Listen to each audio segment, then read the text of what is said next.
Welcome to Driveway Garage. Somebody gave me this jump box so you can start your car in emergency. It's got a flashlight, cigarette adapter, but it didn't work. I guess it's been sitting around for years. And you can buy a new battery for 20 bucks. You can get them on Amazon or order them from Interstate Battery, Napa, places like that. But I started watching some videos just to see if there's any way to save the battery. And it sounds like it's a pretty common problem. These are the same batteries that are in little kids' electric toys, like tractors and cars, stuff like that. Sometimes I guess they take 2 batteries or 4 batteries hooked in series. Anyway, let me tell you what I'm going to do here. I took a razor blade, a straight one. It's not very new. My wife uses it to clean the stove. But I just started going around this seam on the outside on 3 sides. So I went on both long sides and this short side. I could have done this one too, but I didn't. And then once I got it down in the crack there, and I went about, I don't know, half a dozen times just slicing down the side there. And that kind of broke it loose. And then I got this pried under the side, so I had a little bit of a gap. And then I took this small screwdriver I have and got it wedged in there and just started working it loose. Now the way it's held on there, you see that little streaks. They just put a little bit of glue on there and then pop this down in there. And the glue is what holds it. So you've got to get down in there so you can pop that glue loose. So now I'm going to take it out into my garage because I don't want to do this in my kitchen. And you just take off these, I guess they're little rubber caps. Pry those off with a screwdriver. Try not to damage them.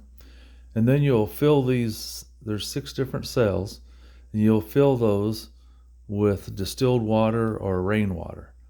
Now, I don't have either of those, but we had snow yesterday, so I'm going to go see if I can catch some melting snow off the roof in a bucket, enough to fill these up. Otherwise, I'll go buy a gallon of distilled water. But you pry these off, and I don't think that'll be too hard from the videos I watched. Well, I'll have to get something else, a different screwdriver, but you pry those off, you fill them full of water, and then you have to get another way to jumpstart these because right now it's so dead that a battery charger won't recognize it as a battery and won't charge it. Now I've got another one kind of like this in my car that I've been working on, and so I'm going to hook it up to the positive and negative once I get water in it, and then that'll bring the charge up enough that you can hook a regular charger to it. And I imagine I could probably just leave that other charger on there, maybe even plug it into a power source, and it would equalize this battery and the battery that's in the other charger. The other charger thing is not much bigger than my multimeter here. I'm going to pause this and grab my multimeter and we'll check the voltage on this, but I imagine it's probably pretty close to 0. So I put my multimeter, 200. Let's move that back to 20. So I got it on 20 volts, and as you can see, these are measuring 0.35 volts, so it's really low, just about dead. So let me get it out to the garage, and I'll find something to take these rubber caps off, and let's see what we can do. Well, I don't have any rainwater, like I said, but I went out and got some fresh snow, put it in a clean pot. I'm going to heat that up till it melts. Hopefully it's enough to fill up those cells, and once I get those full, turn that down a little bit, we'll put the charger on it. So I'll go back to the garage. Now they say if you have like a syringe you would use for injecting chicken or turkey or whatever, you can use one of those. Just take the needle off, squirt the water in. I thought I had one, but I can't find it. So I just have to figure out how to get the water in these cells. Now I have a pick here that we're using for something else, and it works really good. I get it underneath the bottom lip of that rubber cap, and then it just pops them right off of there. the idea is to try to not damage them so you can reuse them. But there's two of them over there. They come off really easy. Those two just popped off. You could use a small screwdriver. And all I'm out here is my time, you know. I was going to order a new battery on Amazon for 20 bucks, which is pretty good. I wouldn't have it for about a week. But yeah, I'm sloshing this around and there's no sound. You guys, I'm sure you can't see down in there, even if I get close to the light. Well, I can see in there and all I see is the top of the cells, so I know they're dry. So I'm going to thaw out that snow, figure out a way to get it into here. I don't know if a guy could use a squirt bottle and somehow squirt it down the hole. You just want to make sure you get all the air out of there. And then you hook some kind of battery pack. You could, if you had another battery like this that was charged up.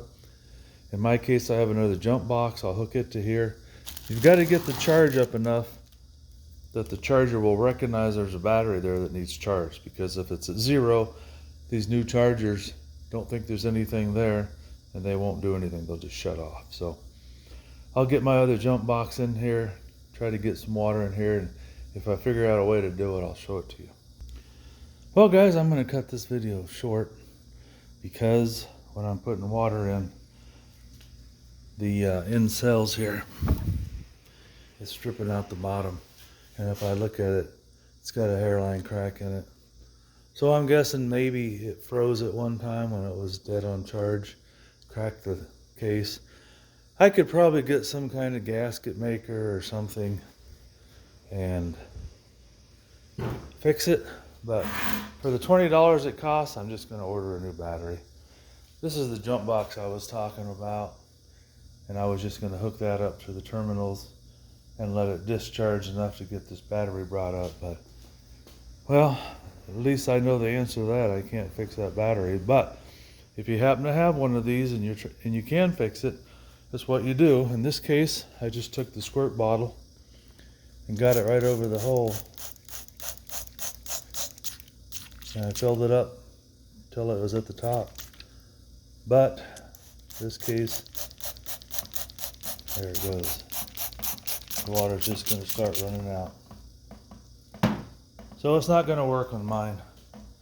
So if you did this and it didn't leak, you put your jump box on there. You could hook it with jumper cables to another battery.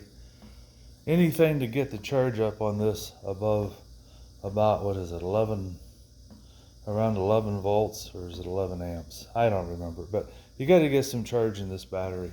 And then a battery charger will bring it back up. And it's supposed to make them good, just like new again for years. But in this case, the case is broken. I think it's only on this cell here because that one's not leaking. I don't think I got that one full. I may decide to put some kind of gasket sealer on there, but I doubt it, because if it leaks, it'll have battery acid all over the inside of the jump box. So for 20 bucks, I'm just going to get a new one. Thanks for watching. Hope this helps you out.